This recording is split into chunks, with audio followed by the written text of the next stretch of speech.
For the past 50 years, there has been a struggle in the United Methodist Church around sexuality and ultimately what we believe about Scripture. We have studied the issue constantly over the years, trying to find a solution. In 2019, there was a called General Conference in the United Methodist Church. This is a worldwide conference, and it was intended to end the 50-year-long struggle. The vote was taken, and it favored the traditionalist view of the issue. Protest immediately broke out as progressives vowed not to abide by the ruling or to leave the United Methodist Church. A diverse group of people from all sides of the conflict, seeing the impasse, hired a nationally known mediator to help them craft a way forward. The document produced was called the Protocol for Reconciliation Through Separation and quickly became a source of hope for all who were tired of the struggle. It would allow for an amicable and somewhat painless splitting of the United Methodist Church. The protocol could not go into effect, however, until it could be voted on by another General Conference. United Methodist General Conference was scheduled for 2020, but due to the COVID pandemic of 2020, the General Conference was canceled. United Methodists around the world waited with anticipation for news that the conference would be rescheduled as soon as some sense of order returned after the pandemic. Order returned, and the conference was rescheduled for 2022. Organizations all over the world were either back to meeting as normal or finding new innovative ways to meet and do business. And United Methodist could once again hope that in 2022 the issue could be settled. On March 3rd, 2022, the Commission on General Conference announced that not only would the 2022 conference be postponed, but it would be rescheduled for 2024 and not 2023. Why is that significant, you may ask? In 2019, there was a paragraph added to the Book of Discipline. It was paragraph 2553, allowing churches to leave with their property in response to the issues voted on in the called General Conference of 2019. The paragraph specifically states that the offer to leave ends in 2023. Now, some conferences, including South Georgia, voted to extend this to 2024.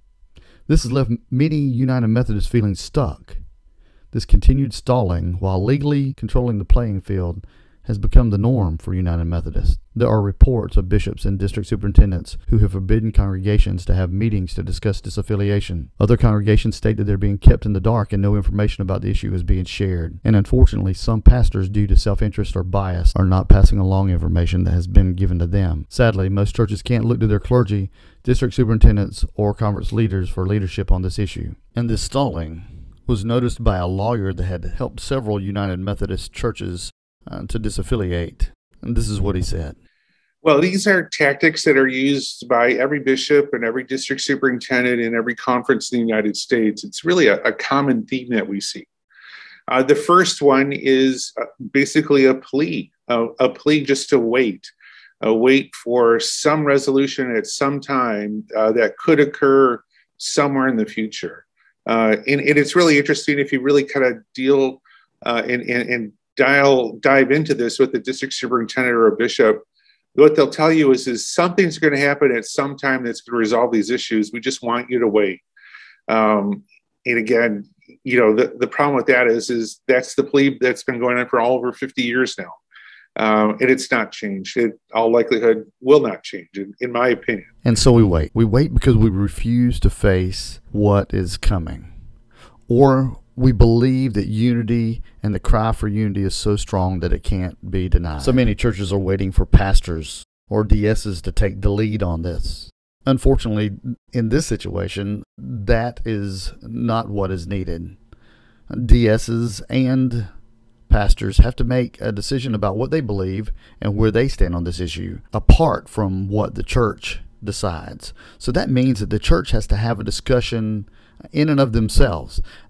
Now, this gets a little bit touchy because I know of some DSs and some pastors that have refused to allow those types of meetings in their churches. All of our lives, we've heard it preached that the church is not the institution, and the church is not the building, but the church is the people. And at this time in our history, we need to take that to heart. As a people, you have the right to meet and discuss where you stand on this issue. You also have the right to have anyone come in and share any information that they can with you to help you make your decision. You may need to meet off campus, or you may need to meet on campus knowing that it might cause an issue. Your DS, your bishop, your pastor cannot stop you from discussing this. I believe that this is a timely issue. If you have not had a discussion with your church about where you stand as far as biblical interpretation, as far as the Book of Discipline in the United Methodist Church, as far as the issues that came about in 2019 and how that was handled, if you haven't had those discussions, it is this pastor's opinion that you need to do so now, so that you can make an informed decision, a decision based on what you believe and what you know to be true, instead of being forced into a situation by convenience or by necessity.